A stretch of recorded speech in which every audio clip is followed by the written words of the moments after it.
Hi friends, நாங்க இன்னைக்கு என்ன ரெசிபி பாப்போம்டா? மீனே இல்லாமல் எப்படி ஒரு சைவ மீன் குழம்பு வெறும் 10 நிமிடத்தில் ஈஸியா நல்ல டேஸ்டாக வைக்கிறது என்று பார்க்கலாம் வாங்க. அதற்காக நான் 2 வாழைக்காய் எடுத்திருக்கிறேன். வாழைக்காயை நல்லா கழுவி எடுத்துக்கொள்ளணும். முதல்ல வாழைக்காயின் தோலை சீவி எடுக்கணும்.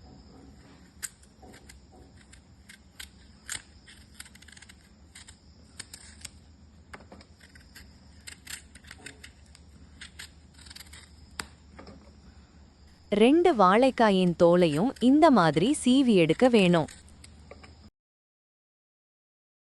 வாழைக்காயின் தோலை சீவி எடுத்துட்டு இந்த மாதிரி தட்டையான சேஃபில் வெட்டிக்கொள்ளணும். பொதுவாக மீனை நாம் வெட்டி துண்டுகளாக்கும்போது இந்த மாதிரி தட்டையாக தானே இருக்கும். அதனால தான் நான் இப்படி வெட்டி எடுக்கிறேன்.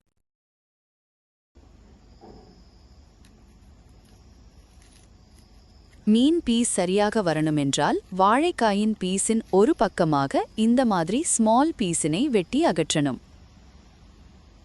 எல்லா வாழைக்காய் பீஸிற்கும் இப்படி வெட்டி எடுத்துக்கொள்ளணும். இதற்கு மஞ்சள் தூள் 1/2 ஸ்பூன் சேர்த்துக்கொள்றேன். இதற்குள் 1/4 ஸ்பூன் உப்பு சேர்த்துக்கொள்ளலாம். மஞ்சள் தூள் உப்பு சேர்த்துட்டு நல்லா மிக்ஸ் பண்ணிக்கொள்ளலாம்.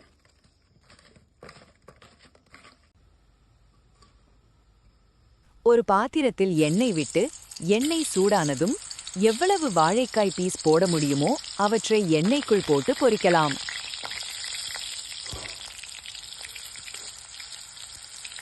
இரண்டு பக்கமும் வாழைக்காய் பொன்னிறமாக பொரிய வேணும். இரண்டு பக்கமும் வாழைக்காய் பொன்னிறமாக பொரிந்ததும் வெளியே எடுக்கலாம்.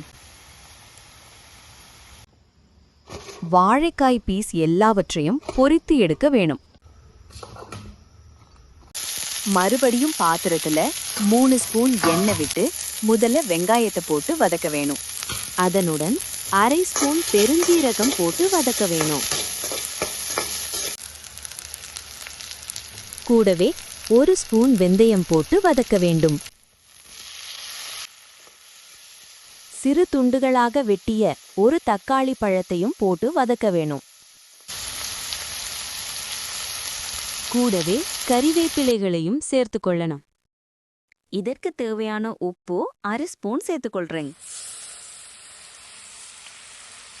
கறிக்கு தேவையான அளவு தேங்காய் பாலையும் சேர்த்துக்கொள்றேன்.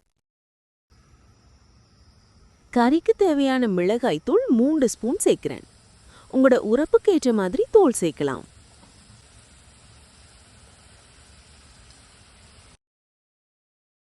மிளகாய்த்தூள் சேர்த்து நல்லா மிக்ஸ் பண்ணிக்கொள்ள வேணும். கறியை 5 நிமிடத்திற்கு கொதிக்க விடணும். கறி கொதித்ததும் பொரித்து வைத்த வாழைக்காயை சேர்த்து கொள்ள வேண்டும்.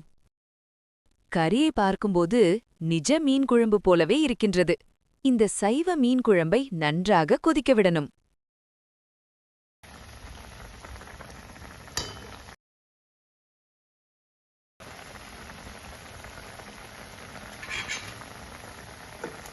கறி வற்றியதும் இறக்கிக் கொள்ளலாம். சைவ மீன் குழம்பு ரெடி. நீங்களும் இதை ட்ரை பண்ணி பாருங்க. நல்ல டேஸ்டியாக இருக்கும். இந்த வீடியோ உங்களுக்கு பிடித்திருந்தால் லைக் பண்ணுங்க, மறக்காம சப்ஸ்கிரைப் பண்ணுங்க. தேங்க்யூ ஃபார் வாட்சிங்.